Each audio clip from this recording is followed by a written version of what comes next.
আসসালামু আলাইকুম ভিউয়ার্স। আজকে আমি সকালে 4টার দিকে উঠেছিলাম, নামাজ পড়ে কোরআন তেলাওয়াতের মাধ্যমে সকাল শুরু করেছিলাম। তারপর আমি জব প্রস্তুতির জন্য রুটিন তৈরি করে নিই। প্রতিদিন আমি রুটিন মাফিক পড়াশোনা করার চেষ্টা করি।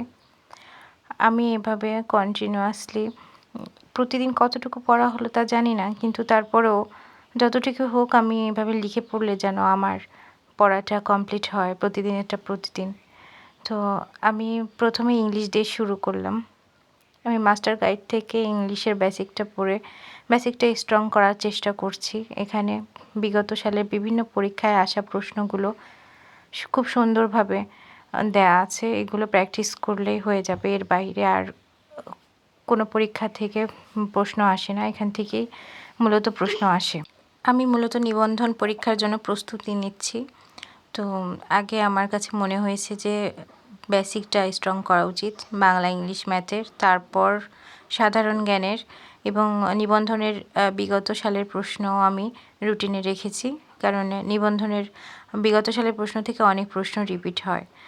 তো আমার ঘুম আসছিল, এই জন্য আমি 1 কাপ গ্রিন টি খাবো বলে গরম পানিতে আমি গ্রিন টি দিয়ে দিলাম। আমি গ্রিন টি খাই সাধারণত চিনি ছাড়া।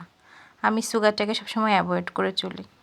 তো সকালবেলা 1 কাপ কফি হোক বা চা হোক, যাই হোক, খেলে ঘুম ভাবটা আমার চলে যায়। তো আমি 5-7 পেজ পড়ে শেষ করার পরে গ্রিন টি খাচ্ছি। অনেকটাই সকাল হয়ে গেছে, 7টা বাজে। তো আমি ইংলিশটা মোটামুটি 2 ঘন্টার মতো পড়ে ভালোভাবে শেষ করি। তারপর আরেকটা সাবজেক্ট পড়ি। আসলে একটা সাবজেক্ট বেশিক্ষণ পড়তে ভালো লাগে না, এই জন্য বাংলা, ইংলিশ, ম্যাথ এভাবে একটার পর একটা পাল্টিয়ে পড়লে পড়ার মনোযোগটাও ধরে রাখা সম্ভব হয়। আর আমি 20 মিনিট 30 মিনিট পড়ার পর একটু রেস্ট নিই, 10 মিনিটের জন্য রেস্ট নিই। তাহলে আবার আমি একটা শক্তি পাই পড়ার জন্য, মনোবল পাই। আর এক নাগাড়ে পড়তে থাকলে পড়াটা মনেও থাকে না। আমি ঐকিক নিয়মের কিছু ম্যাথ করে নিচ্ছি এখন।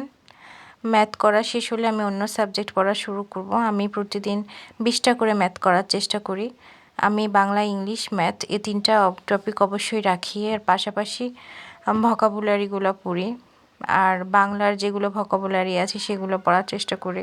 মুখস্থ বিষয় বাংলার আমি 10টা করে 6টা টপিকে 7টা শব্দ পড়ি। আর ইংলিশের আমি 5টা করে ওয়ার্ড পড়ি, কারণ ইংলিশটা একটু হার্ড হয়, মনে রাখা টাফ হয়ে যায়।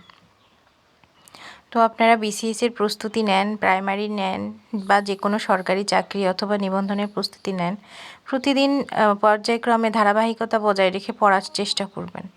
কোনো দিন 1 ঘন্টা পড়লেন, আবার কোনো দিন পড়লেন না, বা 10 ঘন্টা পড়লেন আর পড়লেন না, এরকম করা যাবে না। প্রতিদিন 2 পাতা হলেও পড়বেন। আর একদিন পড়বেন, আবার পরের দিন দেখবেন 2 পাতার জায়গায় 4 পাতা হয়ে গেছে। এভাবে ধারাবাহিকতাটা বজায় রাখলে আপনাদের পড়ার আগ্রহটা বেড়ে যাবে। আর এভাবে রেগুলার পড়লেই কিন্তু লাইফে সাকসেস আসা সম্ভব। এখন সকালের নাস্তাটা করে নিলাম, তারপর আমি অন্য সাবজেক্টগুলো আবার পড়ব। তো ভিউয়ার্স, আমার ভিডিওটা কেমন লাগলো আপনারা অবশ্যই কমেন্ট করে জানাবেন। ভালো থাকবেন সবাই। আল্লাহ হাফেজ।